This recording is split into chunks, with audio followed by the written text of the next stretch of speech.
ಕಾಂಗ್ರೆಸ್ ಸರ್ಕಾರ ಯಾವಾಗ ಬರ್ತದೆ ಅವಾಗೆಲ್ಲ ಕೂಡ ಕೋಮುವಾದ ನಡೆದಿದೆ. ಹುಬ್ಬಳ್ಳಿನಲ್ಲಿ ಕರಸೇವಕರ ಮೇಲೆ ಆದಂತ ಕೇಸ್ಗಳನ್ನ ಮತ್ತೆ ರಿಓಪನ್ ಮಾಡಿ ಹಿಂದೂ ವಿರೋಧಿ ಸರ್ಕಾರ ಇದೆ. ಬಿಜೆಪಿಗೆ ಎಚ್ ಡಿ ಕುಮಾರಸ್ವಾಮಿ ಅವರು ಬೆಂಬಲವಾಗಿ ನಿಂತಿದ್ದಾರೆ. ಅದರಿಂದ ಬಹುಮತ ಎಲ್ಲ ಬಿಜೆಪಿಗೆ ಬರುತ್ತೆ. ಅಯೋಧ್ಯೆಯಲ್ಲಿ ನಡೆದಿರ್ತಕ್ಕಂಥ ಶ್ರೀರಾಮ ಮಂದಿರದ ಉದ್ಘಾಟನೆ ಅದೊಂದೇ ಸಾಕು ಈ ರಾಷ್ಟ್ರದಲ್ಲಿ ಹಾಕ್ಲಿಕ್ಕೆ, ಅದೊಂದು ಉದಾಹರಣೆ ಸಾಕು. ಮೈಸೂರು ಭಾಗ ಇರ್ಬೋದು, ತುಮಕೂರು ಭಾಗ ಇರ್ಬೋದು, ಹಾಸನ ಆ ಕಡೆ ಎಲ್ಲ ಕುಮಾರಸ್ವಾಮಿಗೆ ಓಟ್ ಜಾಸ್ತಿ ಇರೋದು. ಅದರಿಂದ ಅವರು ಮೈತ್ರಿ ಮಾಡ್ಕೊಂಡಿರೋ ಕುಮಾರಣ್ಣ.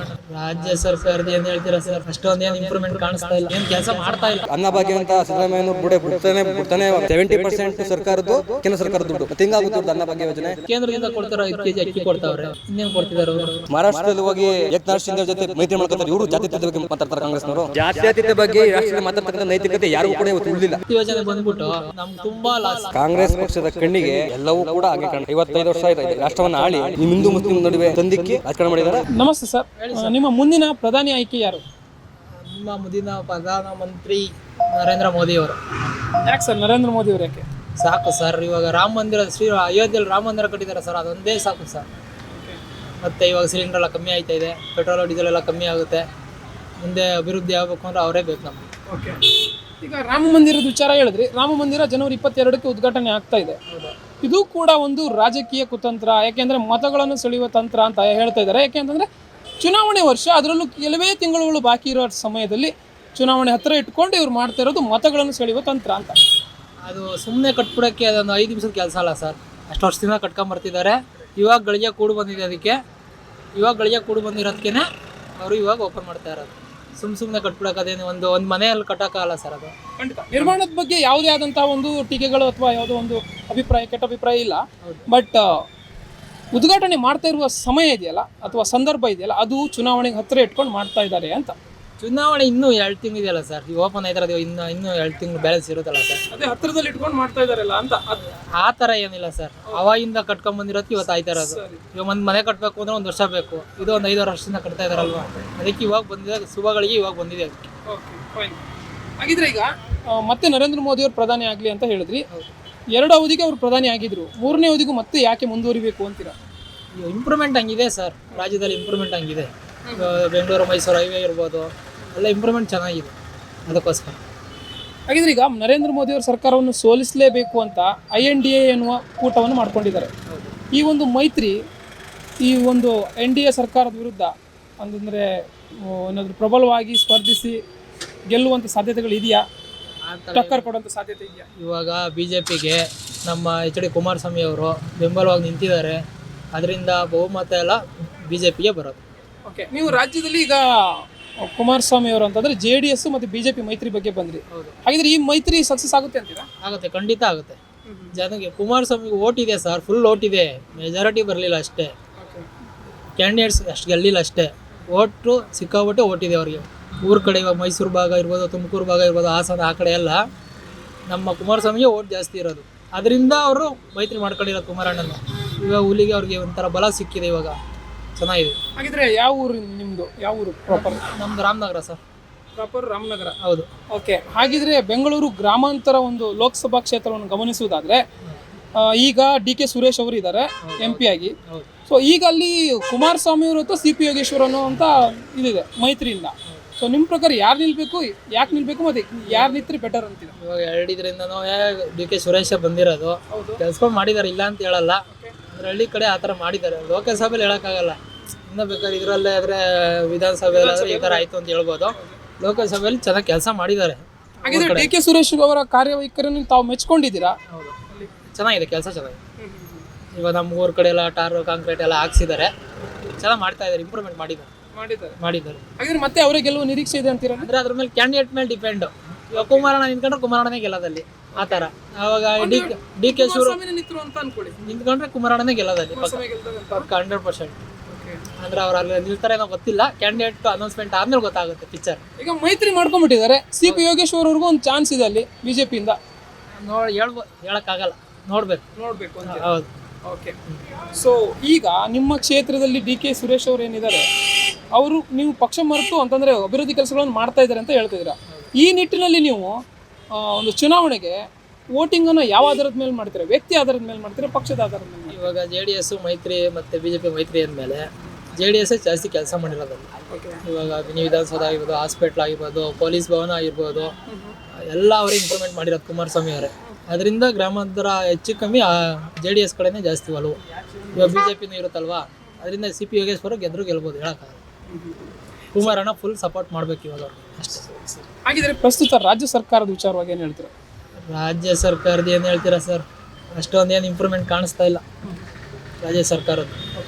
ಎಲ್ಲಿ ಟಾರು ಗೀರು ಯಾರು ರೋಡು ಏನು ಕೆಲಸ ಮಾಡ್ತಾ ಇಲ್ಲ. ಬಸ್ ಫ್ರೀ ಬಿಟ್ಟಿರೋದು ಅಷ್ಟೇ ನೋಡಿ, ನಮಗೂ ಎಫೆಕ್ಟ್ ಆಟೋದವ್ರಿಗೆ. ಇವಾಗ ಸ್ಕೂಟ್ರ್ ಬಿಟ್ಟಿದ್ದಾರೆ, ಅದರಿಂದನೂ ಎಫೆಕ್ಟು.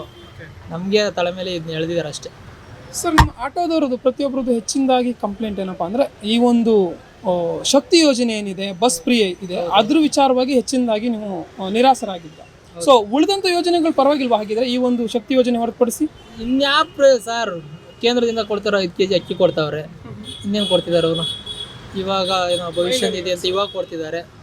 ಆಮೇಲೆ ಇವಾಗ ನಮ್ಮ ಶಕ್ತಿ ಯೋಜನೆ ಬಂದ್ಬಿಟ್ಟು ನೋಡಿ ಹೆಂಗೆ ಕೂತಿದ್ದೀವಿ, ಇಲ್ಲಿ ಆಟೋದಲ್ಲಿ ಕೂತಿದ್ದೀವಿ, ಬಿಸ್ನೆಸ್ಸೇ ಇಲ್ಲ. ಮತ್ತು ಈ ವೈಟ್ ಸ್ಕೂಟ್ರ್ಗಳು ಬಿಟ್ಬಿಟ್ಟಿದ್ದಾರೆ, ವೈಟ್ ಟ್ಯಾಕ್ಸಿಗಳು. ಅದರಿಂದ ನಮಗೆ ಫುಲ್ಲು ಡಲ್ ಆಗ್ಬಿಟ್ಟಿದೆ. ಒಟ್ಟಾರೆಯಾಗಿ ಈ ಯೋಜನೆಗಳ ಏನೋ ಒಂದು 5 ಗ್ಯಾರಂಟಿ ಏನಿದೆ ಅದರ ಅನುಕೂಲ ಇಲ್ವಾ ಹಾಗಿದ್ರೆ ಜನಕ್ಕೆ? ಇದು ಜಾಸ್ತಿ ದಿವಸ ಇರಲ್ಲ ಸರ್. ಲೋಕಸಭೆ ಅಷ್ಟೇ ಲಾಸ್ಟ್ ಇದು, ನಾವೇ ಹೇಳ್ತಾ ಇದ್ದೀವಿ. ಅದು ಬಿಟ್ರೆ ಇನ್ನು ಇವರು ಮುಂದಕ್ಕೂ ತಗೊಂಡೋಗ್ತಾರೆ ಅನ್ನೋ ಗ್ಯಾರಂಟಿ ಇಲ್ಲ. ಅನುಕೂಲ ಇದೆ ಬಟ್ ನಡೆಯಲ್ಲ ಅಂತ ಮುಂದೆ ನೀವು ಅನುಕೂಲ ಅಲ್ಲ ಸರ್. ಇವಾಗ ಒಂದು ಬಸ್ ಹತ್ತಬೇಕು ಅಂದ್ರೆ ಗಂಡಸರು ಸೀಟೇ ಇರಲ್ಲ ಸರ್. ಹೆಣ್ಮಕ್ಳುಗಳೆಲ್ಲ ಸುಮ್ಮನೆ ಪಾಪ ಎತ್ಕೊಂಡಿರೋರೆಲ್ಲ ಹಿಂಸೆನೆ. ವಯಸ್ಸಾಗಿರೋರಿಗೆ ಮತ್ತೆ ಸ್ಕೂಲ್ ಒಟ್ಟಾರೆಯಾಗಿ ಬೇಡವಾಗಿತ್ತ ಈ ಯೋಜನೆ? ಬೇಡವಾಗಿತ್ತು ಸರ್. ನಮಗೆ ನಮ್ಮ ಆಟೋ ಡಿಪಾರ್ಟ್ಮೆಂಟ್ ಲೆಕ್ಕ ಹಾಕೊಂಡ್ರೆ ಇದು ನಮ್ಗೆ ತುಂಬ ಲಾಸ್. ಇವಾಗ ನಾವು ಬಂಡವಾಳ ಹಾಕಿದ್ವಲ್ಲ ಸರ್, ನಾವು ಏನೇನು ಕಟ್ಬೇಕು, ಲೋನ್ಗಳು ಎಲ್ಲ ಕಟ್ಕೊಂಡು ಫ್ಯಾಮಿಲಿ ಹೆಂಗೆ ಸಾಕ್ಬೇಕು ನಾವು? ಅವ್ರಿಗೆ ಗೊತ್ತಾಗಲ್ವ? ಅವ್ರಿಗೆ ಎಲ್ಲ ಯೋಚನೆ ಮಾಡೋಕ್ಕಲ್ಲ. ಇಷ್ಟಿಲ್ಲ ಅಂದರೆ ಇಷ್ಟು ಅಂತ ತಿಂಗಳಿಗೆ ಇಷ್ಟು ಅಂತ ಒಂದು ಇವಾಗ ಯಡಿಯೂರಪ್ಪ ಅವಾಗ ಕೊರೋನಾ ಬಂದಾಗ ಕೊಟ್ಟಿದ್ರು ಸರಿನಾ, 5,000 ಕೊಟ್ಟಿದ್ರು ಸರಿನಾ. ಇವಾಗಲೂ 5,000 ತಿಂಗಳಿಗೆ ಹಾಕ್ಬಿಟ್ಟು ಫ್ರೀನಾರ ಮಾಡ್ಕೊಳ್ಳಿ, ನಿಲ್ಸ್ಕೊಳ್ಳಾರ ನಿಂತ್ಕೊಳ್ಳಿ, ನಮ್ಗೇನಾಗಬೇಕು? ಇವಾಗ ನಮ್ಮ ಟೈಮ್ ನೋಡಿ ಅಲ್ವಾ, ಇವಾಗ ನಾವು ಓಟ್ ಹಾಕಲ್ವ ಹಂಗಾದ್ರೆ ಅವ್ರಿಗೆ? ನಾವು ಓಟ್ ಹಾಕಲ್ವ, ನಮ್ಗೆ ಹೆಂಡತಿ ಮಕ್ಳು ಇರಲ್ವ ಹಂಗಾದ್ರೆ? ಇವಾಗ ನಾವು ಆಟೋದಲ್ಲಿ ಕೂತ್ಕೊಂಡ್ರೆ ಇವಾಗ ಗೋಪಾಲಯ್ಯ ಇಂಥ ಕ್ಯಾಂಡಿಡೇಟು ಅಂತ ಪಕ್ಕ ಎಲ್ಲರಿಗೂ ಇಲ್ಲಿ ಒಂದು 10 ಜನ ಕೇಳ್ಕೊಬರ್ತೀವಿ, ಇವನು 20 ಜನ ಕೇಳ್ಕೊಬರ್ತಾರೆ ಸರಿನಾ. ಅದರಿಂದ ಇವಾಗ ಗೋಪಾಲಯ್ಯವ್ರು ನಮ್ಮ ಟ್ರೀಟ್ ಮಾಡೋದು ಯಾವ ಥರ ಇರುತ್ತೆ ಗೊತ್ತಾ? ಇವಾಗ ಆಟೋದವರಪ್ಪ ನನ್ನ ಮನೆ ಹೇಳಿದ ತಕ್ಷಣ ತೋರಿಸ್ತಾರೆ ಹುಡುಗರು ಆಟೋದವರು ಅಂದ್ಬಿಟ್ಟು ನಮ್ಮ ಮೇಲೆ ಎಷ್ಟು ಪ್ರೀತಿ ಇಟ್ಕೊಂಡವ್ರು ಗೊತ್ತಾ? ಆ ಥರ ಇರಬೇಕು MLAಗಳು ಅಂದರೆ. ಇವಾಗ ಇವರು ಹೌದು, ಇವಾಗ ಆ ಥರ ನಮ್ಗೆ ಇವಾಗ ಏನೇ ಫಂಕ್ಷನ್ ಆದರೂ ಎಲ್ಲ ಸಪೋರ್ಟ್ ಚೆನ್ನಾಗಿದೆ ಅವ್ರದ್ದು. ಆ ಥರ ಇರಬೇಕು ಸರ್. ಇವಾಗ ನಮ್ಮ ಹೊಟ್ಟೆ ಮೇಲೆ ಹೊಡೆದ್ಬಿಟ್ಟು ಇವರು ಫ್ರೀ ಮಾಡ್ತೀನಿ, ಅದು ಕೊಟ್ಟಿದ್ದೀನಿ, ಇದು ಕೊಟ್ಟಿದ್ದೀನಿ ಅಂದರೆ ಏನು ಪ್ರಯೋಜನ ಇಲ್ಲ. ಆಟೋದವರಿಂದ ಸುದ್ದಿ ಆಗಬೇಕು ಅಂದರೆ ಆಟೋದ ಹಿಂದೆಗಡೆ ಪೋಸ್ಟ್ ಹಾಕೊಂಡು ಓಡಾಡ್ತೀವಿ ಪ್ರೀತಿ ಇದ್ದರೆ. ಈ ಥರ ಮಾಡಿದ್ರೆ ಯಾರು ಹಾಕೊಂಡು ಓಡಾಡ್ತಾರೆ? ಎಲ್ಲ ಬೈಕೊಂಡು ಓಡಾಡ್ತಾರೆ ಅಷ್ಟೇ. ಸರಿ, ಹಾಗಿದ್ರೆ ಒಟ್ಟಾರೆಯಾಗಿ ರಾಜ್ಯ ಸರ್ಕಾರ ಮತ್ತು ಕೇಂದ್ರ ಸರ್ಕಾರ ಜನಪರವಾಗಿ ಯಾವೆಲ್ಲ ಕೆಲಸಗಳನ್ನು ಮಾಡಬೇಕು ಅಂತೀರಾ? ಫಸ್ಟ್ ಈ ಫ್ರೀ ಇರೋದೆಲ್ಲ ನಿಲ್ಲಿಸ್ಬಿಡ್ಬೇಕು ಸರ್. ಓಕೆ, ಇವಾಗ ಊರ ಕಡೆ 10 kg ಕೊಡ್ತೀನಿ ಅಂದ್ರೆ 5 kg ಕೊಡ್ತಾವ್ರೆ, ಅದರಲ್ಲಿ 3 kg ಅಕ್ಕಿ ಕೊಡ್ತಾವ್ರೆ, 2 kg ರಾಗಿ ಕೊಡ್ತಾವ್ರೆ ಅಷ್ಟೇ. ಇವ್ರ ಕೈಯಿಂದ ಏನು ಕೊಡ್ತಾ ಇಲ್ಲ. ಅಲ್ಲ, ಫ್ರೀ ಕೊಡ್ತಾವ್ರೆ ಅಂದರೆ ಯಾರ ಮನೆಯಿಂದ ಏನು ಕೊಡ್ತಾ ಇಲ್ವಲ್ಲ. ನಮ್ಮ ದುಡ್ಡು ಇವಾಗ ನಮ್ಮ ಟ್ಯಾಕ್ಸ್ ನಮ್ಮ ಮೇಲೆ ತಲೆ ಮೇಲೆ ಹಾಕ್ಬಿಟ್ಟೆ ಅವ್ರು ಕೊಡ್ತಾ ಇರೋದು ಅಷ್ಟೇ. ಇನ್ನೇನು ಬೇರೆ ಇನ್ನೇನು ಕೊಡ್ತಾ ಇಲ್ಲ ಅವರು.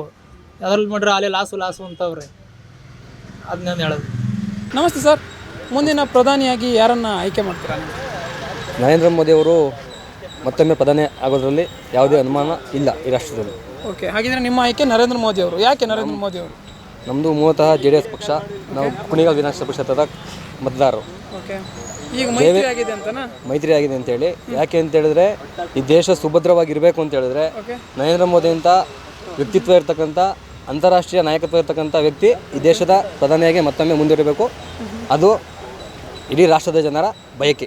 ಓಕೆ, ಈಗ 2 ಅವಧಿಗೆ ನರೇಂದ್ರ ಮೋದಿ ಅವರು ಪ್ರಧಾನಿಯಾಗಿ ಆಯ್ಕೆ ಆಗಿದ್ರು, 3ನೇ ಅವಧಿಗೂ ಆಯ್ಕೆ ಆಗಬೇಕು ಅಂತಿರಲ್ಲ, ಯಾವ ಒಂದು ನಿಟ್ಟಿನಲ್ಲಿ, ಯಾವ ಒಂದು ಅಂದರೆ ಅವ್ರ ಕಾಲದಲ್ಲಿ ಯಾವೆಲ್ಲ ಅಭಿವೃದ್ಧಿಯನ್ನು ತಾವು ಕಂಡಿದ್ದೀರಾ? ಇವಾಗ ಜನವರಿ 27ರಂದು ಅಯೋಧ್ಯೆಯಲ್ಲಿ ನಡೆದಿರ್ತಕ್ಕಂಥ ಶ್ರೀರಾಮ ಮಂದಿರದ ಉದ್ಘಾಟನೆ ಅದೊಂದೇ ಸಾಕು ಈ ರಾಷ್ಟ್ರದಲ್ಲಿ. ಅವ್ರನ್ನ ಅಲ್ಲಿ ಮತ ಹಾಕ್ಲಿಕ್ಕೆ ಅದೊಂದು ಉದಾಹರಣೆ ಸಾಕು. ಓಕೆ, ಅಯೋಧ್ಯೆಯಲ್ಲಿ ರಾಮ ಮಂದಿರ ಅಂತ ಹೇಳ್ತಾ ಇದ್ದೀರಾ, ಜನವರಿ 22ಕ್ಕೆ ಉದ್ಘಾಟನೆ ನಡೀತಾ ಇದೆ ನಿಜ. ಅದು ಕೂಡ ಒಂದು ರಾಜಕೀಯ ತಂತ್ರ, ಮತವನ್ನು ಸೆಳೆಯುವ ತಂತ್ರ ಅಂತ ಹೇಳ್ತಾರೆ. ಏನು ಹೇಳ್ತಾರೆ? ಕಾಂಗ್ರೆಸ್ ಪಕ್ಷದ ಕಣ್ಣಿಗೆ ಎಲ್ಲವೂ ಕೂಡ ಹಾಗೆ ಕಾಣ್ತದೆ. ಯಾಕೆಂದರೆ ಅವರು ಅದೇ ಮಾಡಿರೋದು. 55 ವರ್ಷ ರಾಷ್ಟ್ರವನ್ನು ಆಳಿ ಅವ್ರು ಮಾಡಿರೋದೇ ಅದು. ಜಾತಿಗಳ ನಡುವೆ ಎತ್ಕಟ್ಟಿ ಈ ಹಿಂದೂ ಮುಸ್ಲಿಂ ನಡುವೆ ತಂದಿಕ್ಕಿ ರಾಜಕಾರಣ ಮಾಡಿದ್ದಾರೆ. ಅವ್ರು ಕಾಣೋದೇ ಅದು.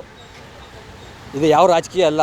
ಹಿಂದೂಗಳ ಅನ್ನೋದಕ್ಕಿಂತ ಹೆಚ್ಚಾಗಿ ಈ ರಾಷ್ಟ್ರದ ಒಂದು ಆಧ್ಯಾತ್ಮಿಕ ಕ್ಷೇತ್ರ ಅದು ಉದ್ಘಾಟನೆ ಆಗ್ತಿರ್ತಕ್ಕಂಥದ್ದು. ಅದು ಈ ಕಾಲದಲ್ಲಿ, ನಮ್ಮ ಕಾಲಘಟ್ಟದಲ್ಲಿ ಉದ್ಘಾಟನೆ ಆಗ್ತಿರ್ತಕ್ಕಂಥದ್ದು ನಮ್ಮೆಲ್ಲರ ಹೆಮ್ಮೆ. ಇದೇ ಒಂದು ನಿಟ್ಟಿನಲ್ಲಿ ನರೇಂದ್ರ ಮೋದಿಯವರ ಸರ್ಕಾರವನ್ನು ಕೋಮುವಾದಿ ಸರ್ಕಾರ ಅಂತ ಹೇಳ್ತಾರೆ. ಕೋಮುವಾದಿ ಸರ್ಕಾರ ಈ ರಾಷ್ಟ್ರದಲ್ಲಿ ಇದು ರಾಷ್ಟ್ರದಕ್ಕಿಂತ ಹೆಚ್ಚಾಗಿ ರಾಜ್ಯದಲ್ಲಿ ಮಾತಾಡ್ತಿದ್ದೀನಿ. ಕಾಂಗ್ರೆಸ್ ಸರ್ಕಾರ ಯಾವಾಗ ಬರ್ತದೆ ಅವಾಗೆಲ್ಲ ಕೂಡ ಕೋಮುವಾದ ನಡೀತದೆ.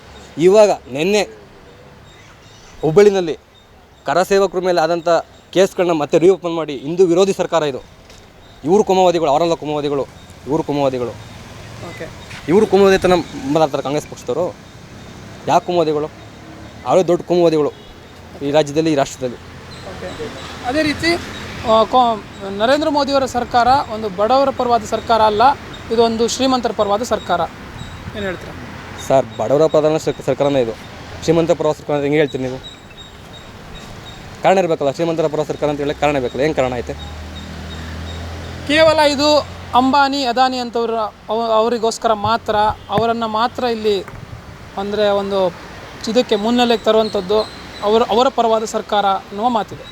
ಅಂದರೆ ಉಜ್ವಲ ಯೋಜನೆ ಅಡಿಯಲ್ಲಿ ಯಾರೂ ಕೂಡ ಗ್ಯಾಸ್ ತಗೊಳ್ತಾ ಇಲ್ಲ ರಾಷ್ಟ್ರದಲ್ಲಿ. ಅದೆಲ್ಲ ಅದಾನಿ ಅಂಬಾನಿ ಬಿಟ್ಟರೆ ಯಾರೂ ತಾತಿಲ್ಲ ಅಂತ ಹೇಳಿದ್ರೆ ನೀವು ಹೇಳಿ.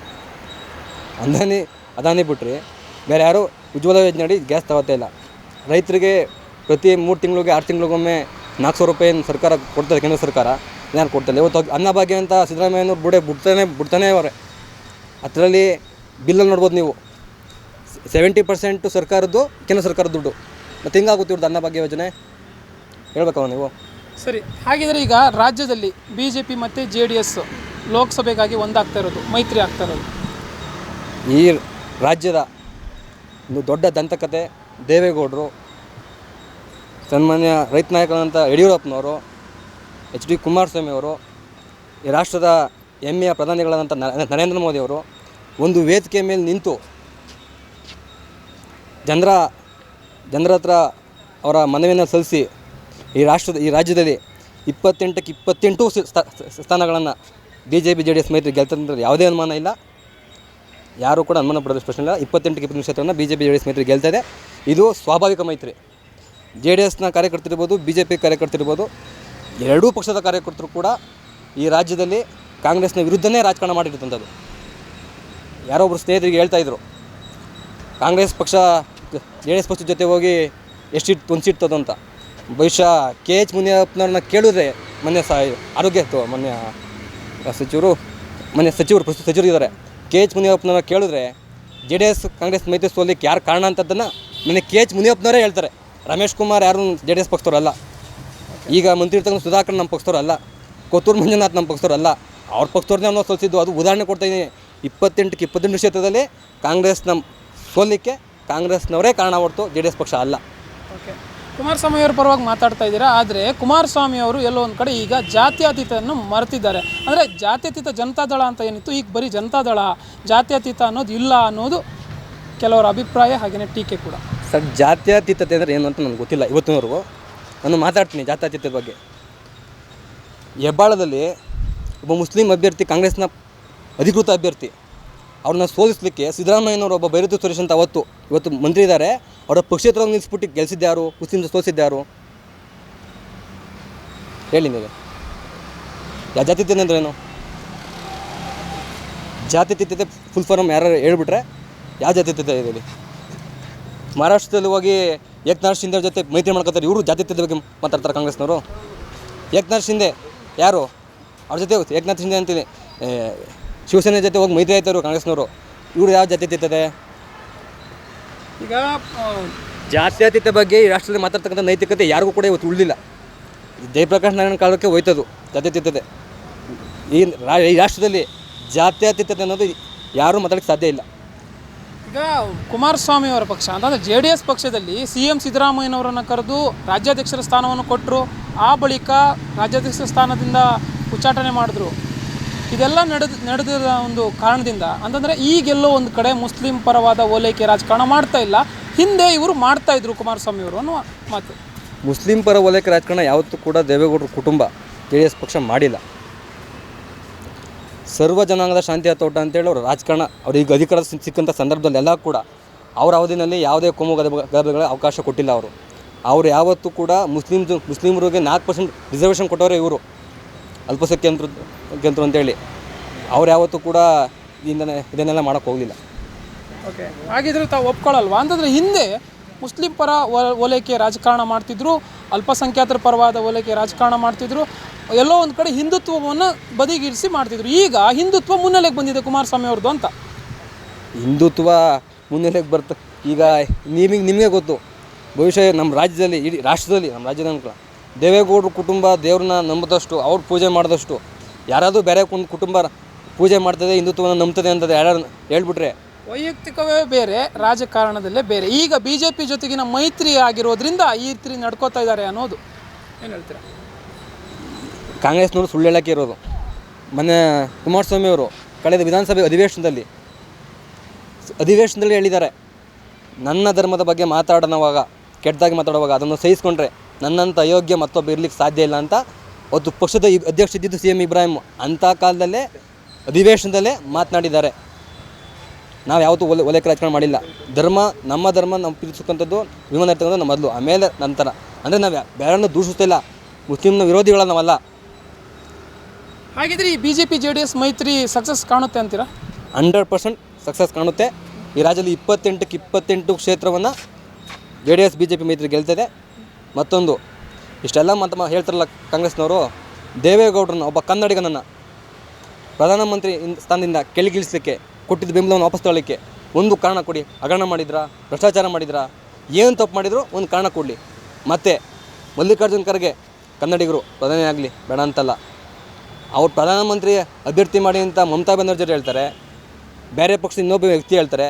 ಕಾಂಗ್ರೆಸ್ ಪಕ್ಷದ ಒಬ್ಬ ನಾಯಕ ಕೂಡ ಮಲ್ಲಿಕಾರ್ಜುನ್ ಪರವಾಗಿ ಮಾತನಾಡೋದಿಲ್ಲ.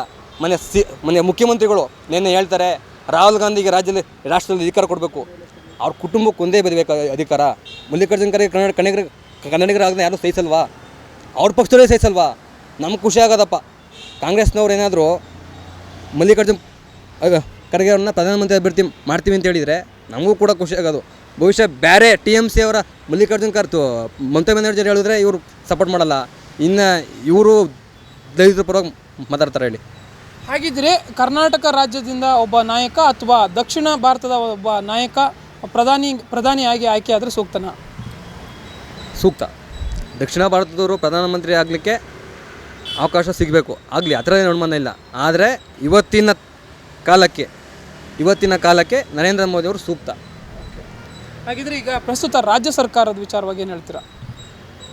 ರಾಜ್ಯ ಸರ್ಕಾರ ಯಾವ ಕಾರಣಗಳನ್ನು ಕೊಟ್ಟು ಅಧಿಕಾರಕ್ಕೆ ಬಂತು ಆ ಕಾರಣಗಳನ್ನೇ ಮಾಡಿಸ್ಬಿಟ್ಟವ್ರೆ.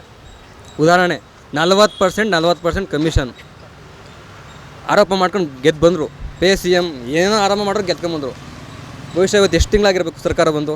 ಅವ್ರ ಮೇಲೆ ಒಂದೇ ಒಂದು ಕ್ರಮವನ್ನು ತೆಗೆದುಕೊಂಡಿದ್ದಾರೆ ಹೇಳಿ, ನೀವು ಹೇಳಿ. ಒಂದೇ ಒಂದು ಕ್ರಮ, ಸಣ್ಣ ಕ್ರಮ ತಗೊಂಡ್ರೆ ಹೇಳಿ ನೀವು. ಓಕೆ, ಈಗ ಪಂಚ ಯೋಜನೆಗಳು ಅಥವಾ ಗ್ಯಾರಂಟಿ ಯೋಜನೆಗಳು ಏನು ಜಾರಿಯಲ್ಲಿದೆಯಲ್ಲ, ಅದರಿಂದ ಜನಕ್ಕೆ ಅನುಕೂಲ ಆಗ್ತಾ ಇದೆಯೋ ಇಲ್ವೋ? ಬಹುಶಃ ವಿದ್ಯಾರ್ಥಿಗಳು, ನೀವು ಯಾವ್ದಾರು ಕಾಲೇಜ್ ಹತ್ರ ಹೋಗ್ಬಿಟ್ಟು ವಿದ್ಯಾರ್ಥಿಗಳನ್ನ ಕೇಳಿದ್ರೆ ಈ ಪಂಚ ಯೋಜನೆಗಳ ಬಗ್ಗೆ ಅವಳೇ ಚೆನ್ನಾಗಿ ಹೇಳ್ತಾರೆ. ಸಾರಿಗೆ ಬಸ್ಸು ಮೊದಲು 100 ಬಸ್ ಬರೋವು, ಈಗ 50 ಬಸ್ ಮಾಡಿಬಿಡವ್ರೆ. ವಿದ್ಯಾರ್ಥಿಗಳು ಪಾಪ ಕಾಲೇಜ್ಗೆ ಹೋಗೋಕ್ಕಾಯ್ತಿಲ್ಲ, ಸ್ಕೂಲ್ಗಳಿಗೆ ಹೋಗೋಕ್ಕಾಯ್ತಿಲ್ಲ. ಇವ್ರು ಮಾಡಿರೋ ಕಾರ್ಯಕ್ರಮ ಯುವನಿಧಿ ಎಲ್ಲೋಯ್ತು? ಇವ್ರು ಬರ್ಬೇಕಾದ್ರೆ ಏನಂತ ಹೇಳಿದ್ರು ಯುವನಿಧಿಗೆ? ಪದವೀಧರರಿಗೆಲ್ಲ ಎಷ್ಟು ಕೊಡ್ತೀನಿ ಅಂತ ಹೇಳಿದ್ರು. ಆಮೇಲೆ ಲಾಸ್ಟ್ ಇಯರ್ ಪಾಸ್ ಆದವ್ರು ಮಾತ್ರ, ಅಂದರೆ ಮೊದಲಿದ್ದು ಪದವೀಧರಿಗೆಲ್ಲ ಉದ್ಯೋಗ ಕೊಟ್ಬಿಟ್ಟವ್ರು. ಅಲ್ಲಿ ಅವರು ಮೊದಲಿದ್ದು ಪದವೀಧರಿಗೆಲ್ಲ ಉದ್ಯೋಗ ಕೊಟ್ಬಿಟ್ಟವ್ರೆ. ಈಗಿರೋ ಪದವೀಧರಿಗೆ ಮಾತ್ರ ಅವ್ರು ಕೊಡೋದು. ಯಾವುದ್ರಿ ಇವ್ರದ್ದು? ಹಾಗಿದ್ರೆ ಹೇಳಿದ್ದೊಂದು ಮಾಡಿದ್ದೊಂದು ಅಂತ ಹೇಳಿದ್ದೊಂದು ಮಾಡಿದ್ದೊಂದೇ ಇವ್ರದ್ದು. ಕರೆಕ್ಟಾಗಿ ಮಾಹಿತಿ ನೀಡಿಲ್ಲ, ಈಗ ಬೇರೆ ರೀತಿ ನಡ್ಕೋತಾ ಇದ್ದಾರೆ. ಅಷ್ಟು ಹಂಗೆ ಮಾಡ್ತಿರೋದು ಕಾಂಗ್ರೆಸ್ ಸರ್ಕಾರ. ಓಕೆ, ಸರಿಯಾಗಿದ್ರೆ ಈಗ ಒಟ್ಟಾರೆಯಾಗಿ ನೋಡೋದಾದರೆ ರಾಜ್ಯ ಸರ್ಕಾರ ಮತ್ತು ಕೇಂದ್ರ ಸರ್ಕಾರದಿಂದ ಯಾವೆಲ್ಲ ಅಭಿವೃದ್ಧಿ ಕೆಲಸಗಳನ್ನು ತಾವು ಎಕ್ಸ್ಪೆಕ್ಟ್ ಮಾಡ್ತೀರಾ ಒಬ್ಬ ಯೂತ್ ಆಗಿ? ಇಲ್ಲ, ನಾನು ಈ ಕಾಂಗ್ರೆಸ್ ಸರ್ಕಾರದಿಂದ ಯಾವುದೇ ಕೆಲಸ ಕಾರ್ಯಗಳನ್ನು ನಾನು ಮಾಡಲ್ಲ. ಅವ್ರದ್ದು ಬಿಸ್ನೆಸ್ ರಾಜಕಾರಣ. ನಮ್ಮದು ಬೆಂಗಳೂರು ಗ್ರಾಮಾಂತರ ಕ್ಷೇತ್ರ ಸೇರ್ತದೆ ಕುಣಿಗಲ್ನವರು. ಎಕ್ಸ್ಪೆಕ್ಟ್ ಮಾಡಲೇಬೇಕು ಸರ್, ಯಾವುದೇ ಒಂದು ನೀವು ಮತ ಹಾಕಿರ್ತೀರಲ್ವಾ, ಪ್ರಜೆಯಾಗಿ ಎಕ್ಸ್ಪೆಕ್ಟ್ ಮಾಡಲೇಬೇಕು. It may be Congress or JDS or BJP ಯಾವುದೇ ಆಗಿರ್ಬೋದು. ಒಟ್ಟಾರೆಯಾಗಿ ಒಂದು ಸರ್ಕಾರ ಅಂದಮೇಲೆ ಪ್ರಜೆಯಾಗಿ ತಾವು ಎಕ್ಸ್ಪೆಕ್ಟ್ ಮಾಡಬೇಕು. ತಾವು ಏನೆಲ್ಲ ಕೆಲಸಗಳನ್ನು ಅಥವಾ ಯಾವೆಲ್ಲ ಅಭಿವೃದ್ಧಿ ಕೆಲಸಗಳನ್ನು ಬಯಸ್ತೀರಾ? ಎಕ್ಸ್ಪೆಕ್ಟ್ ಮಾಡಬೇಕು, ಮಾಡೋದಂತಲ್ಲ. ಬಟ್ ಕಾಂಗ್ರೆಸ್ ಸರ್ಕಾರ ಎಕ್ಸ್ಪೆಕ್ಟೇಷನ್ಗೆ ಕಂಪ್ಲೀಟ್ ಮಾಡೋದಲ್ಲ. ಈಗ ಉದಾಹರಣೆಗೆ ಹೇಳ್ತೀನಿ, ನಾನು ಬೆಂಗಳೂರು ಗ್ರಾಮಾಂತರ ಕ್ಷೇತ್ರಕ್ಕೆ ಸೇರೋದಂತಂದು ಕುಣಿಗಲ್ ಕ್ಷೇತ್ರದ ವ್ಯಾಪ್ತಿಯಲ್ಲಿ ಕುಣಿಗಲ್ ಸ್ಪಟ್ ಫಾರಮ್ ಅಂತ ಇದೆ. ಅದನ್ನ ಟೌನ್ಶಿಪ್ ಮಾಡೋಕ್ಕೆ ಲೂಟಿ ಮಾಡ್ಲಿಕ್ಕೆ ಹೊರಟಿದ್ದಾರೆ DK ಬ್ರದರ್ಸ್. ಓಕೆ, ಅಲ್ಲೂ ಕೂಡ ಅಭಿವೃದ್ಧಿ ಕೆಲಸಗಳು ಹೇಗಿದೆ ಅಥವಾ ಅಭಿವೃದ್ಧಿ ಕೆಲಸ ಮಾಡ್ತಿದಾರಲ್ಲ, ನೆಕ್ಸ್ಟ್ ಎಲೆಕ್ಷನ್ ದುಡ್ಬೇಕು, ಟೌನ್ಶಿಪ್ ಮಾಡ್ಕೊತಾರೆ, ಮಾಡ್ತಿದ್ದಾರೆ. ಇದ್ರ ವಿರುದ್ಧವಾಗಿ ಹೋರಾಟವನ್ನು ಪ್ರಾರಂಭ ಮಾಡಿದ್ದೇವೆ.